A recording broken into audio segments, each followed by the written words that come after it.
Insinyur Soekarno, Presiden pertama Indonesia. Soekarno adalah salah satu tokoh paling penting bagi kemerdekaan Indonesia. Bersama dengan Muhammad Hatta, Soekarno membacakan proklamasi kemerdekaan Indonesia. Wah, bagaimana kisah kehidupan Presiden pertama Indonesia ini ya? Yuk kita cari tahu bersama. Soekarno lahir di Surabaya pada tanggal 6 Juni 1901. Ayahnya bernama Raden Sukemi Sosrodihardjo dan ibunya bernama Ida Ayu Nyoman Rai. Oh iya, saat lahir, nama yang diberikan kepada Soekarno adalah Kusno. Baru pada usia 11 tahun, nama beliau diubah oleh ayahnya menjadi Soekarno.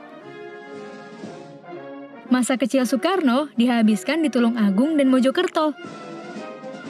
Namun pada tahun 1915, Soekarno harus pindah ke Surabaya untuk bersekolah di HBS atau Hogere Borgerskole.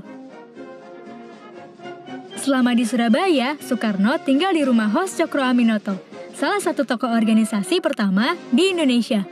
Nah, di masa inilah jiwa kepemimpinan, wawasan serta nasionalisme Soekarno mulai bertumbuh.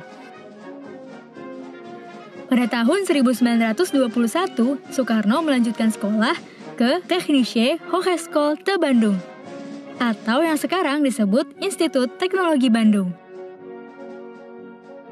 Soekarno mengambil jurusan teknik sipil. Di masa inilah jiwa nasionalisme Soekarno semakin bertumbuh. Bahkan bersama para anak muda nasionalis lainnya, Soekarno mendirikan klub kuliah umum bernama Algemene Studi Club. Klub inilah yang menjadi cikal bakal berdirinya Partai Nasional Indonesia pada tahun 1927. Melihat Soekarno begitu aktif mengajarkan nasionalisme, pemerintah Belanda pun khawatir.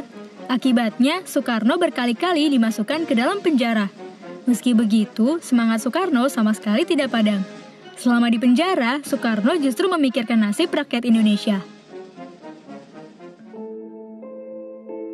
Ketika Belanda menyerah dan Jepang mulai menjajah Indonesia, Soekarno pun dibebaskan. Soekarno mulai aktif dalam usaha persiapan kemerdekaan Indonesia. Beliau merumuskan Pancasila, ikut andil dalam merumuskan Undang-Undang Dasar, hingga mempersiapkan naskah proklamasi kemerdekaan Indonesia. Nah, ketika kemerdekaan Indonesia sedang disiapkan, tiba-tiba Soekarno dan Hatta diasingkan oleh golongan muda ke Rengas Dengklok.